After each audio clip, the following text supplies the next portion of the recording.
Good morning to everyone. Ang ating tinig ng katotohanan ngayon ay patungkol po sa Awit chapter 1 verse 1, mapalad ang mga tao na hindi naaakit sa gawaing masama. Ano pong matutunan natin dito? Laging tandaan, dalawa po ang nature. Nung una, isa lang ang nature. Nung hindi pa nagkasala ang tao, si Adan si Eva, kay Satanas o hindi natukso. Ang nature na yon ay walang muwang, talagang pure and kalang heart. Kaya nakahubad sila, hindi sila nahiya.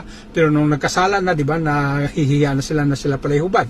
Na ibig sabihin, yun po ang nature na ating minana kay Adan at Eva nung sila nagkasala. Kaya nga, ang kasamaan ay likas na sa tao, pero yan ay tinubos na ni Kristo noong siya ay napako sa krus 2,000 years ago, at ang sino mang sumampalataya sa Kanya, hindi lang magkaroon ng buhay na walang hanggan, kundi nagkakaroon ng refreshment, magkakaroon ng tinatawag pag-alis sa kasamaan. Kaya nga, inalis na ang kasalanan nung tinanggap mo si Kristo at binayaran na yan.